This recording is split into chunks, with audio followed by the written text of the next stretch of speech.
Welcome back to the channel, ladies and gentlemen, and as promised, I am diving back into some explained videos. I know a lot of people have been questioning where they are. I would question where you are. Most weekends now I have been doing explained videos, and as I am away currently, I thought I would bring you some old school Hellraiser explained. Now, the character that I'm going to be discussing is Abigor, a character which holds very little information. So view this more as a story rather than an explained, and I hope you enjoy it, and I hope you enjoy this return to the older style of videos. But again, I will stress this, I have been doing these every single weekend.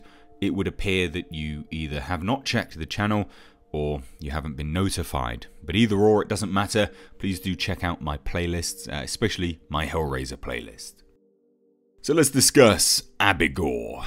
Now, Abigor appeared in Clive Barker's Hellraiser comics, the Hellraiser Devil's Brigade 7-8 and 12-17, along with Hellraiser masterpieces 5, 6 and 9, along with 11 and 12. Both of these are comics. And then she famously appeared in Hellraiser Nightbreed Jihad, which is a fantastic Hellraiser Nightbreed crossover, and in Hellraiser The Harrowing. So this is a character which, although there's not much of a story and a backstory behind, she has actually appeared in numerous comics and medias in the Hellraiser world. So it's a character which is due, and I think justified, a video. Now, Abigor is a female, so a former human turned Cenobite, turned worshipper of the dark god Leviathan. In appearance, Abigor resembles many of the other female Cenobites, essentially a BDSM dominatrix. As with all of the female Cenobites, they are seductive yet grotesque. She believes that pure dominion transcends morality. This is a quote of Abigor's private thoughts on continental domination. Most of the Cenobites tend to have a love and a worship for Leviathan, the Dark Lord of the Labyrinth, but Abigor holds an unwavering devotion, a level of worship that matches Pinhead's own. She is well known, or at least it is thought, that she is the sister of the female Cenobite, also known as Deep Throat. Now, I would say that she is not essentially the sister by blood, but sister by demonic damnation. Abigor's favourite form of torment intertwines agony with erotic pleasure. Now, as said, the background for Abigor is unknown.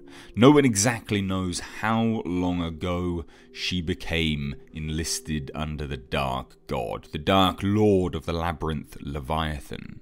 But it is thought, or it is stated in the dark corridors of that hellish place, that when the Leviathan first saw her, it tasted desire. Some believe that she was Queen Cleopatra, that once sat upon the throne in the hot desert sun of Egypt, and others believe that she could have been Helen of Troy.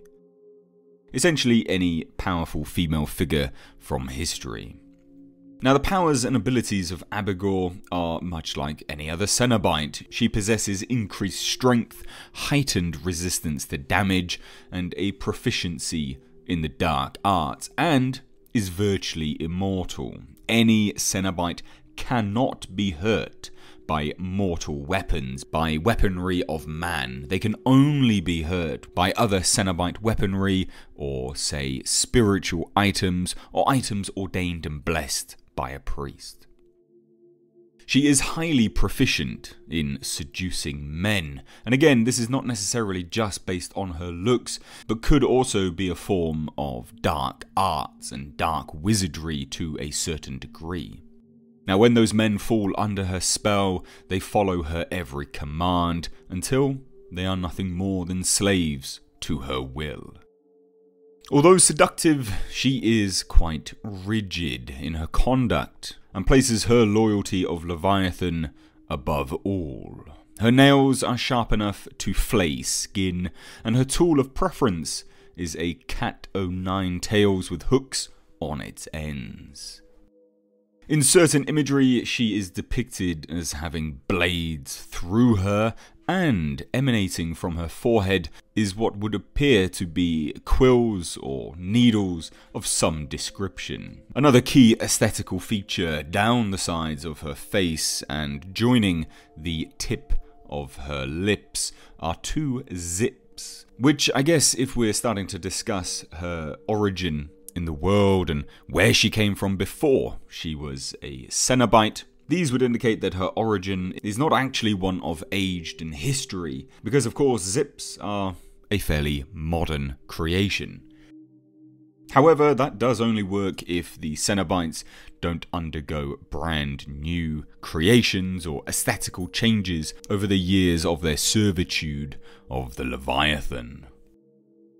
Abigor has a radiant violet-coloured eye, which again she uses to seduce her prey. And like most Cenobites, she is bold with a pale blue skin.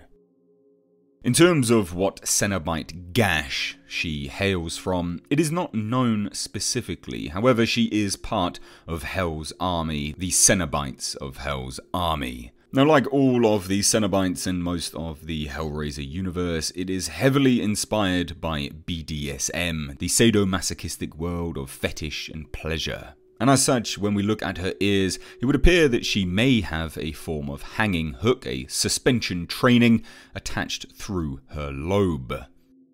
But that is Abigor explored, or I guess a story behind Abigor to some degree. Now, a lot of people have asked me about the Hellraiser comics and whether they're worth picking up or whether I can do videos on them.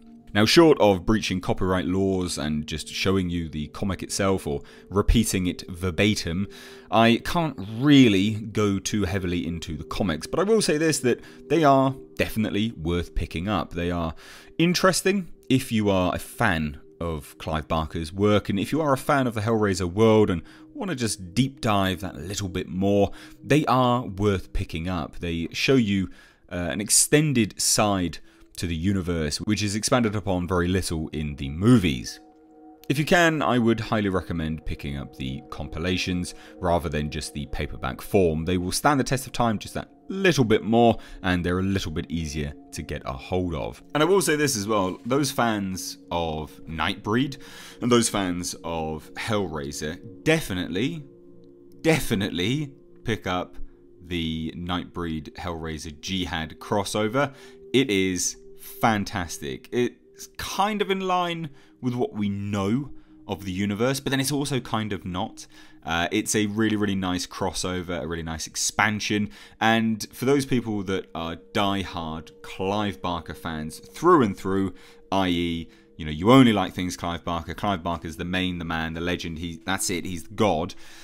He worked very closely with the Boom comics, I believe it was. So for those that just want Clive Barker lore from Clive Barker, check out the Boom comics. I believe it's those ones anyway, where he served as like an advisor on them and kind of detailing the story. There's some really interesting, very key details about Pinhead, and not to be too much of a spoiler, but Kirsty Cotton in one line of comics does actually become a Pinhead or Hell Priest figure in Hell, which is why a lot of fans are crying out for, you know, any recreation of Hellraiser or remake or things like that is just to have Kirsty Cotton become Pinhead, because it's a good continuation and it's actually in line with the established lore from the comics. So again, yeah, super worth checking out, and that's kind of my hot pick, my hot recommendation of the day. But if you know of Abigor and you know of the Hellraiser comics that I mentioned, what do you think?